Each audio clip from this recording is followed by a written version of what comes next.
Oração para o renascimento. Agora estou vivendo um novo dia. Tudo que pertence ao passado, que é mau, que é indesejável, que é feio, que é sombrio, que é pessimista, já se foi. Todo o passado já desapareceu e estou renascendo agora, recebendo de Deus os pensamentos bons, desejáveis, belos, alegres e positivos. Todos esses bons pensamentos semeados em meu subconsciente estão pouco a pouco germinando, crescendo e, finalmente, no momento adequado, manifestar-se-ão em forma concreta, com certeza. No mundo da imagem verdadeira criado por Deus, não existe nada que não seja bom. E está determinado que somente o que há de bom no mundo da imagem verdadeira se manifestará neste mundo fenomênico, a não ser que nós, homens, impeçamos a sua manifestação com pensamentos negativos e errôneos.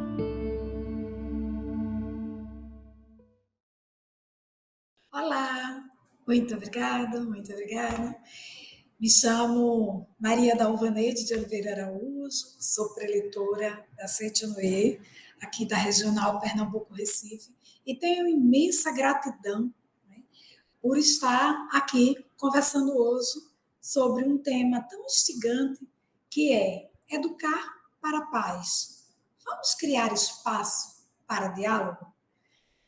Gostaria de agradecer imensamente o convite, né? Agradecer à Superintendência dos Educadores por ter feito esse convite, porque é um tema que é bastante atual, diante de tantas incertezas que os últimos meses, a gente pode dizer, né, as escolas têm vivenciado, mas por estar trazendo o tema da educação da vida, que a Setionoê prega. Então, gratidão imensa à Superintendência dos Educadores. E você que está chegando agora, aqui nesse canal do YouTube, né, e não sabe bem ainda o que é Setionoê, né, aproveita e dá uma olhada em outros vídeos que fala não só sobre educação, mas sobre meditação, tantos outros temas que com certeza interessam a você. Mas nós somos uma filosofia de vida prática, né, de cunho religioso, e que nós discutimos a educação da vida. Esse canal que você está agora, esse tema que a gente vai estar discutindo agora, ele é bem focado para a educação. Lembrando, a educação, ele não só é professor, né? O tio, o primo, o pai, a mãe, ele também faz parte da educação de alguém, de algum ser humano. A gente sempre contribui para a educação de alguém, seja de maneira informal, mais à vontade, ou seja de maneira sistematizada, dentro de uma escola, né, dentro de um ambiente mais organizado para isso, mais escolarizado. Né? Então aproveita, se inscreve aqui no canal, vai lá, inscreve, você que está chegando agora, ativa lá o sininho para sempre que tiver um vídeo novo, você receber a notificação e não perder, né, esse papo. Mas vamos lá. Vamos conversar um pouco sobre educação para a paz. Vamos criar espaços para diálogo? É esse o nosso tema. E construir espaço para diálogo onde? Na escola, no lar, no ambiente de trabalho, nos grupos sociais como igreja, clube, barzinho, né? Nas redes sociais. Nós precisamos estar o tempo inteiro pensando nesses espaços que nós vivemos e levar diálogo para esses espaços. Aí sim a gente vai estar pensando numa cultura de paz, né? Na atualidade, a gente tem vivenciado muito tema aí nas redes sociais, né, de violência, instigando a violência. Nós temos ouvido muito a reportagem trazendo para a gente de algumas violências que têm acontecido dentro da escola, né, das escolas. Né? Então, por que isso está acontecendo? Né? Como é que nós devemos nos portar, seja como mãe dessas crianças, né, que estão indo para as escolas, seja como professora dessas escolas, a merendeira, né, seja como vizinho dessas crianças e dessa escola. Né? Como é que a gente deve se portar? Como a gente vai lidar com essa situação? Né? Como a gente consegue educar para a paz? O tema já diz, né? Criando espaços para diálogo. Mas como é que a gente faz isso? Primeira coisa que a gente tem que entender é que o espaço para diálogo ele deve surgir dentro da nossa casa, dentro do nosso lar. É isso que a Setionoye traz para a gente. Esse livro aqui, que a gente vai conversar um pouquinho sobre ele, é um dos livros que a gente vai conversar um pouquinho sobre, é A Base para uma Família Feliz, né, do professor Yoshio Mukai. Ele traz aqui para a gente, né, que a felicidade e a paz, ela deve começar dentro do nosso lar, né? A gente deve evitar um distanciamento entre pais e filhos. Aí muitas mães começam pensando assim, e muitos pais, né, mas como é que eu vou evitar esse distanciamento se eu preciso trabalhar e meu filho está aí o dia todo em casa, né, com uma pessoa que tome conta, que cuide, ou passe o dia todo na escola, como é que eu vou evitar, né, esse distanciamento? Né? Na verdade, o distanciamento do qual a gente fala não é um distanciamento físico. Esse distanciamento físico é natural que ele vá acontecer quando a gente trabalha e passa o dia todo fora de casa, né? O que é mais importante é a gente evitar o distanciamento mental, o distanciamento de alma, o distanciamento espiritual. Por vezes, pode acontecer de ter pais que passem o dia inteiro dentro de casa com os seus filhos, mas que mesmo assim têm o distanciamento, né? Porque não é fisicamente que o filho se sente seguro, é espiritualmente, é mentalmente, é de coração. Então, a quantidade de tempo que a gente passa com o nosso filho é importante, mas mais importante do que isso é a qualidade do tempo que nós passamos com o nosso filho. É estar aberto para o diálogo, sabe? Estar aberto para ouvir os nossos filhos e também para conversar com os nossos filhos. Isso já começa diminuindo essa barreira de distanciamento que às vezes acontece entre pai e filho, até pela própria diferença de geração, né? A relação intergeracional.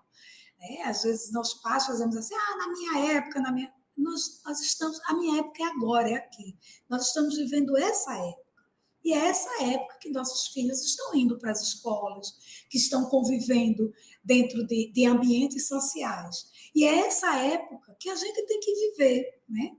Então, ouvir os nossos filhos sem preconceito, né? Querendo saber como é que eles estão se sentindo, o que é que eles estão vivendo. Quando a gente já começa essa aproximação dentro do próprio lar, é natural, é da natureza humana que este ser que nós estamos educando, ele vai levar essa abertura também para dentro da escola, para dentro do trabalho. Não quer dizer com isso que a gente vai garantir que o filho nunca vai acontecer, nunca vai viver uma violência, não é isso. Mas é que diante da violência, ele vai se portar de forma diferente, porque ele sabe que dentro da casa, dentro do lar, existe o diálogo. Né? Eu falo sempre esse exemplo de mãe e filho, mas isso também é. Hoje a gente sabe que o contexto familiar está diferenciado, né? Tem crianças que são criadas com tios, com avós, né? Às vezes, eles vivem dentro de um seio de uma outra família, independente, é família. E quando existe o diálogo dentro dessa família, é natural, por natureza humana, ele vai se portar e ser educado desde criança a querer ter diálogo. Né? E aí a gente vai aí estar construindo uma cultura de paz, uma sociedade de paz. Né? Uma outra questão é a gente pensar no seguinte, sabe? Esse diálogo não é dar razão para o nosso filho, né? Ou só eu ter razão, aí é monólogo, sabe? O diálogo é ouvir o outro, e dependente da faixa etária desse outro, eu vou tentar identificar qual é a perspectiva que ele está tendo sobre aquele assunto. Eu costumo muito comparar a educação de uma criança, né, até ele virar adulto, como uma gestão, né? Quando a criança é pequenininha, a gente tem que ter uma gestão mais autocrata, assim. O menino quer lá botar o dedo no fogo, a gente não pode permitir, a gente tem que ser mais, né, firme. Não, não pode. Olha, isso aqui queima, né? Então a gente tem que ser mais firme. Quando ele chega lá na juventude, a gente é mais situacional. Hora diz que pode, hora diz que não pode, só que aí a gente vai ter que estar mostrando, dialogando mais, explicando por que, que não pode. E quando chega aí na fase adulta, aí é democrático, né? Olha, vai lá e segue tua vida, né? Então, é isso. O diálogo, a gente vai ouvir e tentar ir para a perspectiva daquela criança, daquele filho, lembrando a faixa etária dele, né? Lembrando, tentando entender qual é a perspectiva que ele está tendo sobre aquele assunto. E lembrando que a perspectiva ela vai depender da percepção que eu tenho sobre o assunto pelas condições prévias que eu tenho sobre ele. Né? Por exemplo, a criança ela quer botar o dedo dela lá no fogo porque ela não sabe que o fogo queima. Então ela vai lá e quer colocar o dedo dela lá no fogo. Porém, quando ela sabe que o fogo queima, ela já não vai mais querer colocar o dedo dela lá no fogo. Então, essa percepção sobre o fogo, que antes ela ficava lá encantada, né, sobre aquilo, passa a ter uma outra percepção, porque ela já tem o conhecimento prévio de que o fogo queima. Então, a gente tem que entender e perceber qual é a percepção que o outro está tendo sobre aquele assunto. Né? E aí a gente vai se abrindo para o diálogo, tendo essa empatia, tentando ver como é que o outro está vendo a situação. Quando eu começo, como eu disse, isso dentro de casa, fica mais fácil dele virar uma criança e aí um adolescente, um adulto, né, nessa perspectiva de ter essa comunicação mais empática, né, de ter esse diálogo. A palavra diálogo, ela já diz que tem que ter dois conversando, né? Não é apenas um, que um seria monólogo, né? Então tem que ter dois. Eu não posso apenas falar, eu tenho que ouvir o que o outro está trazendo e ouvir de coração aberto. Por isso, eu também tenho que exercitar a minha escuta, né? Ter uma escuta também empática. E nesse livro, Reflexões sobre a Vida, o professor Seiichi Taniguchi tem um tema que ele traz lá para a gente, um capítulo que ele fala sobre a escuta. A gente aprender a escutar. Nós temos que não só aprender a falar e falar bem, mas também a escutar e escutar muito bem. Tentar entender o que o outro está querendo dizer, né? Eu vou fazer um exercício bem rápido aqui com vocês sobre a questão de percepção. Eu vou compartilhar aqui com vocês uma imagem, né? E para vocês pensarem, né? Olha essa imagem e veja o que é que vocês estão vendo nessa imagem. Né? Essa imagem está aí aberta para vocês. Né? Eu queria que vocês, eu vou dar aí um tempinho para vocês, inclusive, escrever aqui no chat aqui do YouTube o que é que você está vendo nessa imagem. Né? E vocês vão colocando, tá? Se vocês estão vendo uma única coisa, mais de uma. O que é que vocês estão vendo nessa imagem? Para a gente entender essa questão da percepção. Né? Todos estão olhando para uma única imagem, mas será que todos estão vendo a mesma coisa nessa imagem? Né? Então, vocês vão colocando aqui, tá? Enquanto isso, a gente vai lá estar falando sobre essa questão da cultura de paz. Eu estou aberta para uma paz, para um espaço de paz na minha escola, no meu lar, quando eu consigo entender que diante da mesma situação existem várias percepções. A minha não é a única e por isso também ela não é a verdadeira máxima. A verdade máxima que nós temos na nossa vida e que a Seiichi nos ensina é que o homem é filho de Deus, ponto. E se o outro é filho de Deus, se eu sou filho de Deus, o outro também é filho de Deus. Então, que Deus orienta tanto a mim quanto ao outro. Então, eu tenho que entender que eu não posso ser dono da verdade absoluta. O outro também tem um pedaço dessa verdade. Né? Quando eu estou aberta para ouvir isso, aí eu vou conseguir ter uma comunicação mais empática, eu vou estar pensando em uma cultura de paz e criando espaços para o diálogo. Ok, vamos lá, eu espero que vocês já tenham respondido aí. Alguns podem entender, estou vendo um elefante. Quem disse que viu um elefante está errado? Não, está certo. Aí tem uma imagem de elefante. Mas só de um elefante? Não. Aí também tem uma imagem de um cavalo. Ah, agora eu estou vendo aquele espaço mais claro. Tem um cavalo. Só o cavalo? Também não. Aí também tem uma imagem de um macaco. E será que é só o elefante, o cavalo e o macaco? Também não. Também tem uma imagem de um cachorro. Se você não viu esses 4 animais, procura fixar para depois, quando terminar, né? Esse vídeo, você volta lá e vai olhar com mais cautela essa imagem. E aí, quando você consegue ver essa imagem, os 4 animais, é que você está tendo essa visão do todo. E aí a gente não pode dizer que a pessoa que só viu um elefante, ela está errada. Não, ela só viu uma parte dessa imagem. A mesma coisa diante de uma situação. Então, muitas vezes, quando acontece uma briga, né, entre 2 crianças, entre 2 jovens, a gente pode estar achando que um está errado, o outro está certo, porque a gente só está vendo um lado da percepção, só está tendo a percepção de um lado. Se a gente tiver essa visão como um todo, a gente vai ver que, na verdade, cada um tem o seu pedaço, né, dessa razão. O que a gente precisa é abrir para o diálogo, é um conseguir ouvir o outro. Né? Muitas vezes eu ouço, né, as pessoas trazendo aí uma queixa muito forte de que essa violência que está acontecendo, que aconteceu nas escolas, né, até assim a chacina, isso foi graças às pessoas, muitas pessoas assim, graças à tecnologia, né? Graças às redes sociais é que isso está acontecendo. Essa pessoa está errada? Não. Mas ela também está certa? Também não. Ela só está vendo uma parte, né, dessa realidade, uma parte dessa história. Na verdade, as redes sociais, elas têm incentivado algumas pessoas a buscarem essa violência.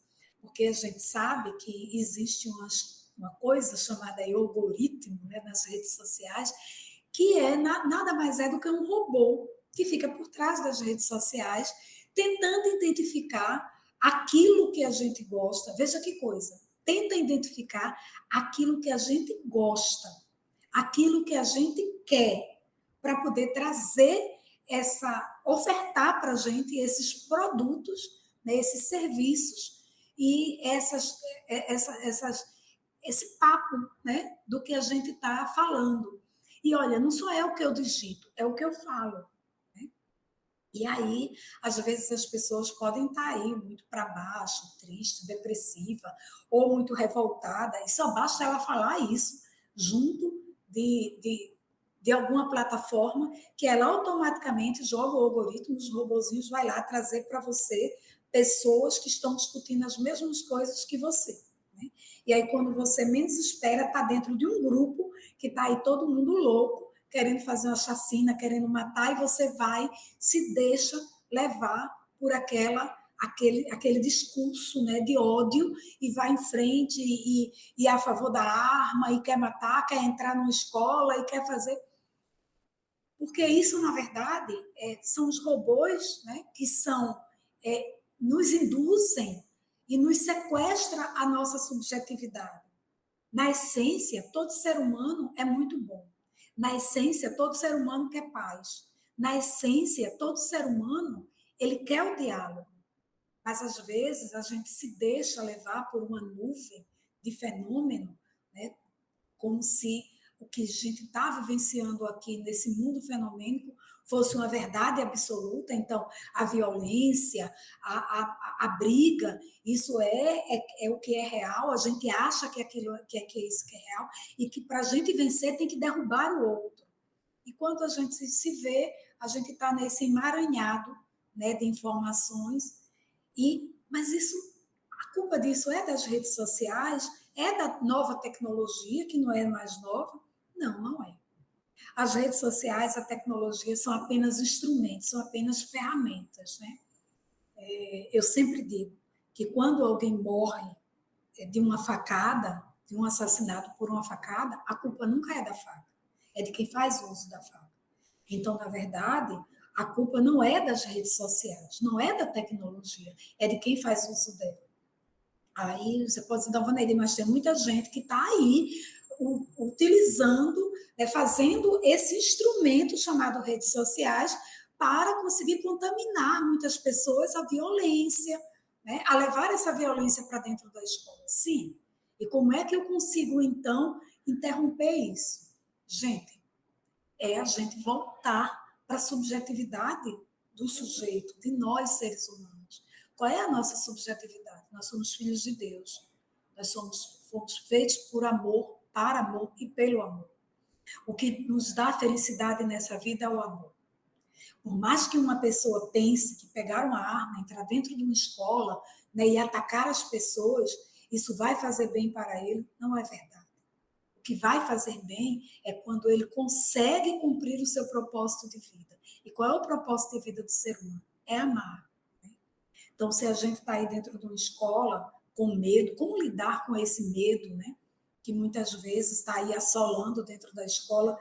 Eu sou professora, né? Eu atualmente trabalho na função de gestão de curso superior, mas eu estou lá ligada aos estudantes e eu vejo, dentro da instituição onde eu estou trabalhando, aconteceu de ter pais que não queriam deixar os meninos virem para a aula, né, do ensino superior, jovens que vinham com medo, e tinha medo até de conversar com um amigo, aquele amigo que era mais diferente, e de pedir para ver a bolsa do amigo. A gente não pode se deixar contaminar por isso. Eu tenho que ter amor e sabedoria, mas eu tenho que ter muito amor para conseguir ter muita sabedoria. Né? E esse muito amor é saber que o outro é filho de Deus. Se eu vejo que o outro está levando um caminho que não é o caminho do filho de Deus, eu devo sim chegar para ele com toda amorosidade, né? E acolher, né, na atadura do amor e chamar, ó, fulano, vem cá, esse discurso aí é um discurso muito violento, né? Nós estamos aqui nesse mundo para uma outra perspectiva, para uma outra dimensão, né? Para a gente discutir outras coisas. Eu devo fazer isso. Isso é disseminar a cultura de paz, né? E não eu entrar na do outro e querer levar também a violência, né? Então, assim, são coisas que a gente tem que pensar, né? De viver na prática, na vida prática, desde da nossa casa, do nosso lar, até todas as outras dimensões que nós vivemos, né? Dentro da escola, se você trabalha numa escola assim, né, como eu trabalho dentro de uma faculdade, dentro de uma universidade, se trabalha dentro da escola, vamos criar rede de apoio, né? E que rede de apoio é esse? É a gente começar a trabalhar temas dentro da escola que discuta a ética, que discute a responsabilidade do ser humano sobre o outro ser vivo. Se eu permito que um estudante ele consiga ter um ato maldoso com uma planta, com um animal, eu estou, na verdade, dizendo para ele que ele pode fazer isso com qualquer ser vivo. Então, eu devo induzi-lo a ter um ato benéfico para todos os seres, né? Todos os seres, não apenas os seres humanos. Então, veja, criar situações dentro da escola que a gente possa ter essa rede de apoio, onde um possa apoiar o outro.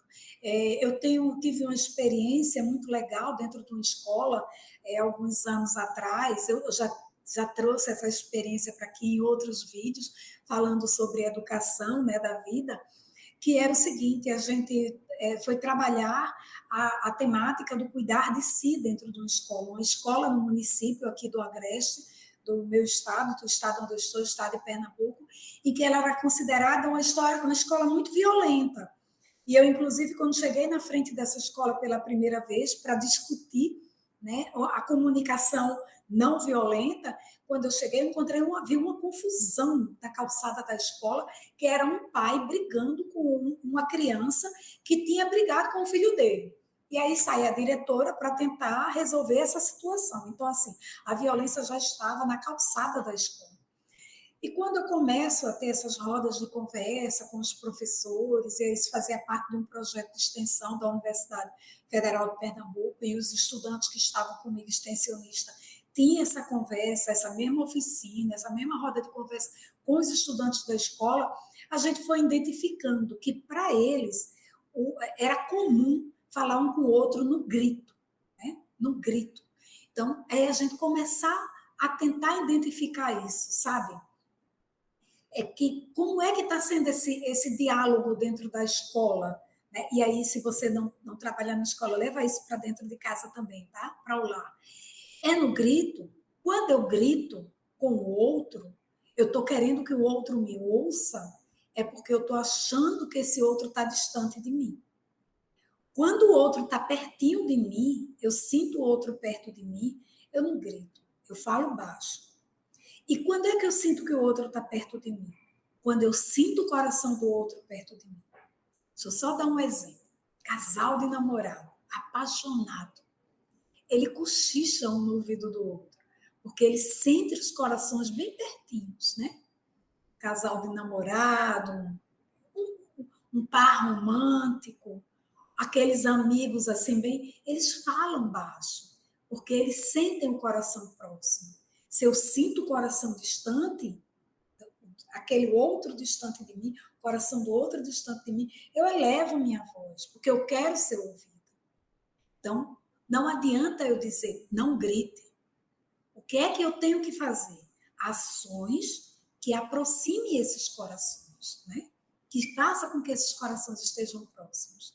E aí, um dos desafios, diante de vários desafios que a gente lançou, um dos desafios foi criar a Galeria do Bem. Era a gente dizer assim, olha, você agora vai começar, cada um vai estar aí com o seu celular na mão, tentando captar algo que o outro fez de bom. Mas tem que ser de maneira aleatória. Você está andando dentro da escola, aí viu que o outro foi lá, fez alguma coisa boa, fez um elogio, presenteou, ajudou alguém, né? Ajudou uma senhora, fez qualquer coisa, ajudou a professora. Você vai e tira foto dessa pessoa. E vai encaminhar essa foto para a direção da escola, né? E aí a gente fez um grupo onde eles mandavam, né, para a gente, e a gente encaminhava para a direção da escola, e aí quando chegava lá na direção da escola, depois a gente foi revelando essas fotos e criou um espaço dentro da escola onde a gente chamou a Galeria do Bem. Onde lá estavam as fotos de todo mundo que estava fazendo bem a alguém ou a algo. Era colocando água numa planta, né? Era cuidando de uma plantinha, de um animal. Então a gente começou a criar essa cultura do bem. E isso fez com que os corações se aproximassem, né, das pessoas. A gente não chegou dizendo, olha, a partir de hoje todo mundo vai falar mais baixo. Não. A gente foi plantando a sementinha do bem para que as pessoas conseguissem identificar o bem no outro e aí os corações se aproximaram. Essa foi uma das ações, né, que a gente foi construindo aí. Então, é isso. A cultura de paz, né, abrir para o diálogo, não é você dizer ao outro como é que ele tem que ser. É a gente começar a criar uma cultura de como deve ser, né? E juntando esse amor, né? Trabalhando a questão do amor. Ah, então, Vaneide, como é que eu tenho essas ideias? Meditação, gente. Meditação. Dentro da Seitonoye, procura aqui. Vocês vão encontrar alguns vídeos que ensinem sobre a meditação Shizokan. Na Seitonoye, a gente aprende a meditar, né? E a meditação, ela traz para a gente essas ideias mais criativas, sabe? Ela traz para a gente essa ideia de que eu e o outro, nós somos um, né? Então, quando eu entendo que eu e o outro somos um, eu consigo perceber, né, de que o que eu fizer para o outro, eu estou fazendo para mim. E aí eu vou estar mais aberta ao diálogo, né? A gente tem que perceber que eu não sou o dono da razão. Né? Eu não sou o dono da razão. A razão, ela é mutável. Só dar um exemplo para vocês como a razão ela é mutável. O que hoje tem razão, amanhã deixa de ter. Vamos pensar na alimentação. Né? Há um tempo atrás, alguns anos atrás, eu era proibida existia uma proibição de se comer muitos ovos, né? Porque dizia que ele tinha um colesterol, aumentava o colesterol. Hoje, a ciência já comprova de que o ovo é a melhor proteína e de que ela não prejudica o colesterol. Por quê? Porque o tempo muda, as pesquisas mudam e vão avançando. E que bom que é assim. Né? Que bom que é assim. Que a gente vai estudando cada vez mais e encontrando cada vez respostas mais aprofundadas para aquele tempo. Então, é a gente entender que o que hoje me parece ter razão, amanhã essa razão pode não ter. Mas uma coisa é certa, que é a verdade absoluta. O homem é filho de Deus. Eu e o outro somos filhos de Deus. Então, assim, quando a gente pratica a meditação Shinsokan, a gente consegue cultivar o sentimento de amor e consegue aprimorar o nosso ato da escuta, de ouvir. A gente passa a ouvir com mais serenidade o próximo. E a gente passa a falar com mais serenidade para o outro, né? E quando eu falo com mais serenidade, eu consigo perceber que o outro também vai ter mais serenidade comigo. E isso não é ser tolerante nem condescendente, não. É ter uma comunicação assertiva. E o que é ter comunicação assertiva? É eu falar a coisa certa, na hora certa, com a pessoa certa e no local certo. Né? Ter essas adequações, né? Ter firmeza nas nossas palavras e não ser rude, ter firmeza com expressão de amor, com amorosidade. Né? Essa é uma virtude de filho de Deus. Ter firmeza é não ser agressivo, não ser hostil. Ter firmeza é, na verdade, ser amoroso. Né? Nesse livro, aqui também reflexões sobre a vida, o professor Seiichi Taniguchi, ele diz para a gente que o verdadeiro amor, ele não impõe nada a ninguém. O verdadeiro amor, ele não coage o outro a fazer o que eu quero. O verdadeiro amor, ele tem misericórdia, né? Ele tem misericórdia, então, por isso, ele abraça esse outro, né? A gente tem que desenvolver o amor e a misericórdia para que a gente consiga ter um mundo melhor, para que a gente consiga ter uma sociedade de paz.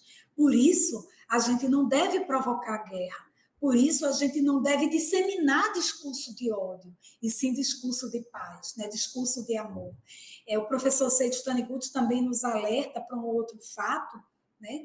Que quando nossos entes queridos estão sofrendo, cabe a nós refletir por que eles estão sofrendo? Será que não está faltando uma manifestação de amor da minha parte? Se o meu colega, né, de escola, se o meu, no caso de quem é professor, né, se o meu pai, se o meu filho, se eles estão sofrendo, né, meus tios, será que não está faltando uma expressão de amor de quem está ao redor dele, né? Então, para que a gente possa ter espaços de diálogo, para que a gente possa ter uma educação para a paz, é necessário que a gente expresse o amor. Não adianta só amar. O amor precisa ser expressado. O amor que não é expressado, ele não existe. Ele não existe. Não adianta eu dizer para você que você tem, olha, você vai ter aí R$ 1 milhão. Você tem R$ 1 milhão. Você tem R$ 1 milhão. Se você não concretiza esse R$ 1 milhão na sua vida. Aí você vai dizer, como é que eu vou concretizar esse R$ 1 milhão? Aí você vai fazer um plano de ação. Eu vou trabalhar, eu vou jogar na Mega Sena, seja lá o que for. Mas tem que fazer algo para isso aparecer, concretizar na sua vida. Eu falo dinheiro porque é mais fácil a gente, né, as pessoas entenderem essa materialização quando se trata de algo mais capitalista, né? Eu preciso materializar isso. A mesma coisa são as questões subjetivas da nossa vida, é o amor. Eu preciso materializar esse amor para que eu consiga dizer que eu amo o outro, não adianta eu só falar. Eu tenho que falar e agir. Eu tenho que materializar. Então, comece a pensar de que forma você consegue materializar o amor na vida das pessoas que estão ao seu redor, né? Quando esse ente querido está sofrendo, cabe a gente a pensar: o que é que eu posso fazer para expressar o amor na vida dessa pessoa, né? Quando eu demonstro o amor e a misericórdia, pronunciando boas palavras, né? Ela vai penetrar na vida desse outro e ele vai conseguir entender, né? Deus não compartilha seu trono com o vencedor. Ele compartilha seu trono com aquele que ama, né? Não é apenas uma questão superficial o amor. Ela tem que ser concretizada, ela tem que ser manifestada. E ela é manifestada pela palavra, ela é manifestada pelo afeto, ela é manifestada pelo gesto, né?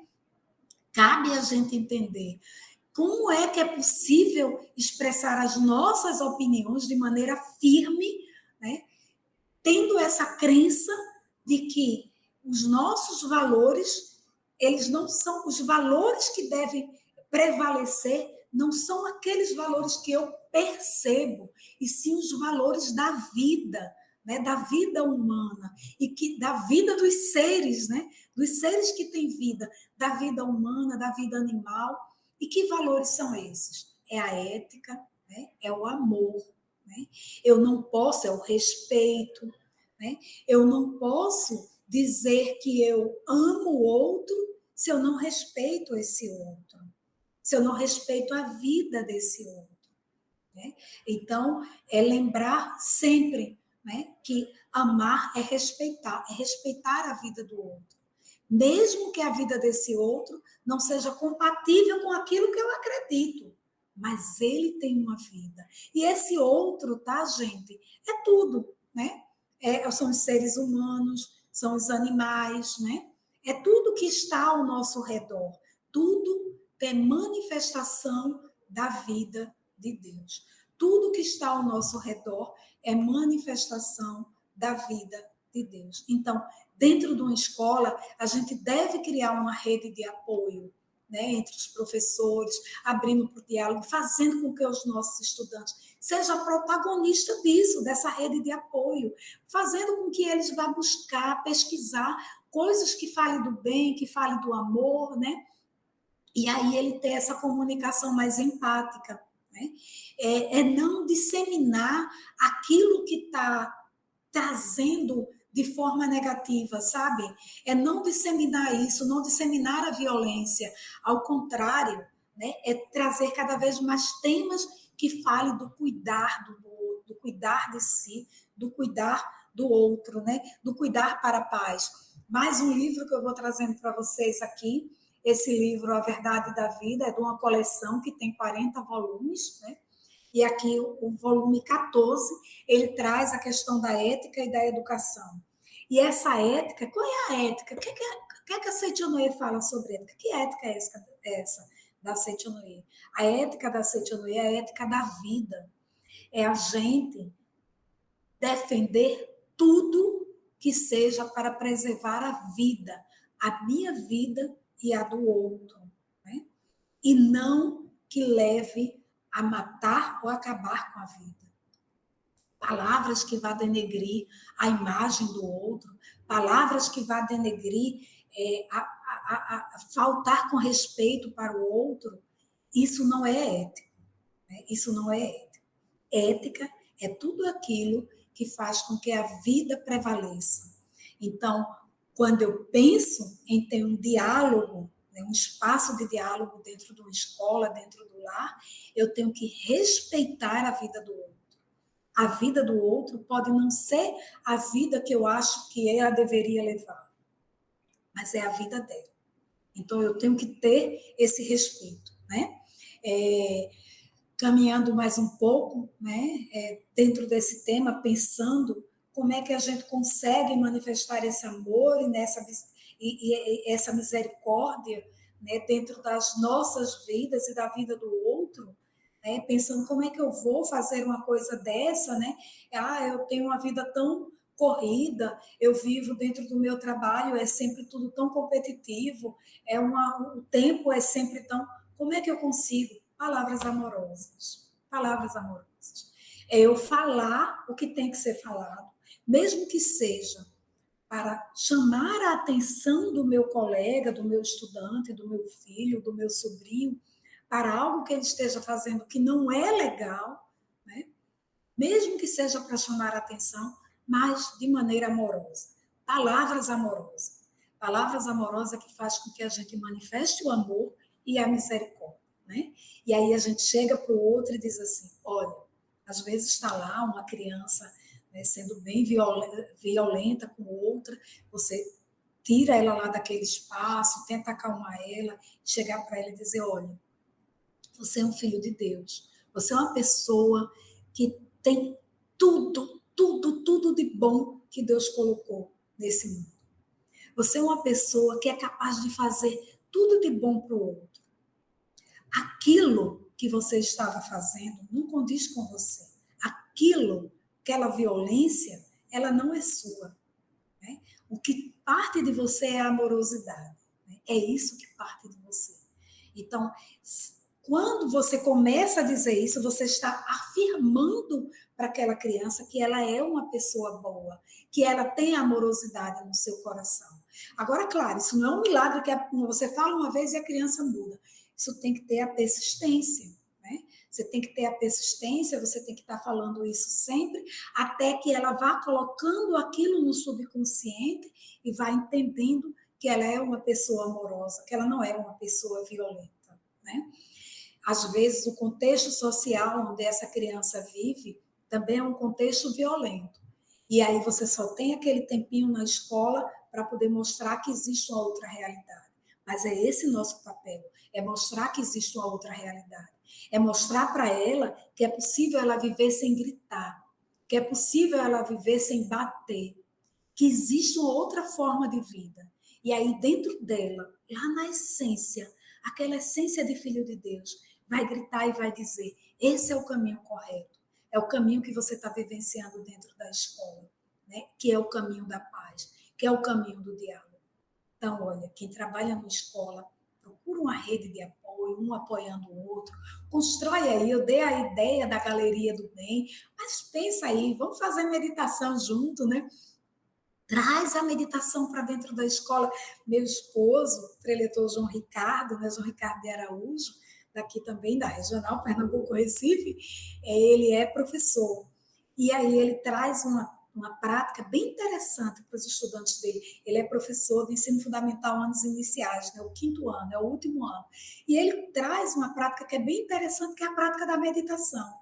Ele não diz, ele quando começa o ano letivo, ele não diz para os estudantes, vamos meditar, não. Ele diz, a gente agora vai todo mundo procurar se ouvir, ouvir a batida do seu coração, ouvir a sua respiração, e aí ele vai, pede para todo mundo ficar calado. No começo é aquela bagunça, né? O pessoal começa a rir, não sei o quê, mas daqui a pouco eles começam a entender e a colocar em prática. Interessante que o ano passado, né, a turma dele do ano passado, ele quando começou o ano, ele começou com 1 minuto, 2, 3, no final do ano ele já estava lá fazendo 10 minutos de meditação e os meninos já pediam assim para ele, né? Tio, vamos fazer meditação, né? Vamos passar mais tempo. E aí o comportamento dessas crianças mudou completamente do início do ano para o final do ano, completamente. E ele, esse ano, pegou uma outra turma e está aí nesse processo. Isso é uma cultura de paz, isso é abrir para o diálogo. Ele começa ouvindo ele, né? Ouvindo as batidas do coração, ouvindo a respiração, ele vai conseguir abrir mais para a escuta, como diz o professor, o mestre Seiichi Taniguchi aqui nesse livro, Reflexões sobre a Vida, ele vai aprender a escutar e aí ele vai estar mais aberto para esse diálogo, né? E aí vai construir essa cultura de paz. É mais uma sugestão que a gente vai dando aí de forma prática, né? Então, pensa aí, vamos fazer meditação, vamos ter ideias maravilhosas, jogos cooperativos. E aí, dentro dessa rede de apoio, onde um vai apoiar o outro, vamos deixar de competição entre salas de aula, qual é a sala que é melhor? Não, vamos colaborar, uma sala colaborando com a outra, né? A comunidade dentro da escola, vamos trazer a comunidade para dentro da escola. Quando eu trago a comunidade para dentro da escola, a própria comunidade, ela por ser partícipe daquele processo educativo, ela vai ser mais um elemento que vai ajudar a construção de paz daquela escola. E como é que eu consigo trazer essa comunidade para dentro da escola? Pense em ações que a comunidade pode fazer, por exemplo, a construção de uma horta. Constrói uma horta, né, comunitária com os seus estudantes, que vai trazer a pessoa lá, o vizinho, né, vai trazer uma família e vai ajudar nessa construção da horta, e essa horta vai ser para beneficiar a própria comunidade. E começa aí a trazer, pensar em ideias, entra aí em articulação com algumas instituições que tragam discussões sobre empregabilidade, né, sobre sustentabilidade, e traz para dentro da escola a prefeitura do seu município, que possa trazer com vagas de emprego, e a comunidade vai participando daquela escola e vai fazendo, quando ela se sente partícipe, né, ela se sente protagonista daquela escola, ela vai proteger essa escola, né? E aí a gente vai disseminando a cultura de paz aí por diante. Eu espero que todo esse papo que a gente teve, né, que a gente possa entender que é possível expressar nossas opiniões e firmarmos socialmente, né, com as nossas crenças, com os valores aí éticos, né, valores que levem à vida, despertando a admiração e o respeito de todos que estão à nossa volta, fazendo com que os nossos estudantes também consigam ser respeitados e ter essa admiração através de uma comunicação empática, né?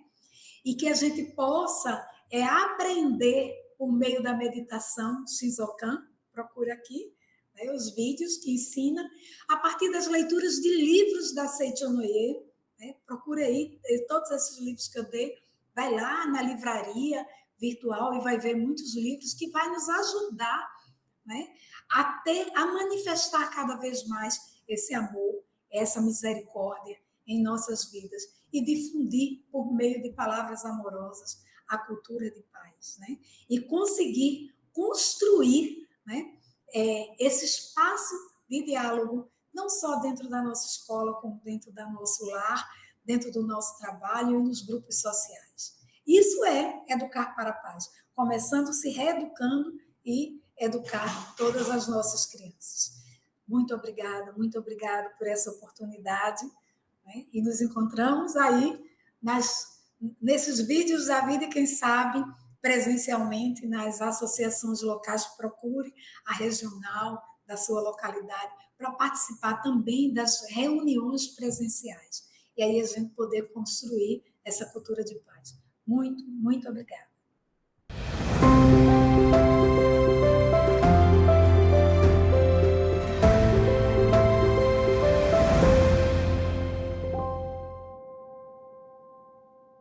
Olá, estamos muito felizes com a sua participação aqui na reunião semanal da Educação da Vida no canal do YouTube da Seicho Noye do Brasil. Estamos trabalhando como tema central durante esse mês, Educar para a Paz. E na próxima semana abordaremos o tema Como prevenir os desafios digitais. Como estão lidando com essa nova realidade? Querem ficar mais a par deste tema? Então, participe conosco, aguardamos por você. O evento que vai fazer você sentir o amor de Deus na sua vida já tem data marcada. Palestras, orações, momentos de reflexão, 2 dias transformadores. A sua família, seja ela como for, ela foi construída durante diversas encarnações e diversas experiências. E por isso, os seus familiares são dessa forma, pois tem uma história que está sendo construída. Agora, independente dessa história, o verdadeiro amor, o amor profundo, faz com que todas as angústias do passado sejam eliminadas. Você não precisa ter, porque você nasceu nessa família, você não precisa estar em guerra com seu pai, por exemplo, a vida inteira. Por encarnações e mais encarnações. Isso não existe. Não é um castigo, né? É simplesmente uma tendência mental. Quando essa tendência mental se transforma e eu consigo perdoar, agradecer e me reconciliar verdadeiramente com os meus familiares, manifestar o amor a eles, não tem razão de existir desarmonia. A desarmonia desaparece e a harmonia predomina e se estabelece. Seminário Geral, Seminário de Gratidão aos Pais, 24 e 25 de junho de 2023. Academia Sul-Americana de Treinamento Espiritual da Seichonoye, Ibiúna, São Paulo. Para participar, acesse sni.org.br/seminários ou entre em contato pelo WhatsApp 11 50 14 2217. Reserve seu tempo. Cuide de você.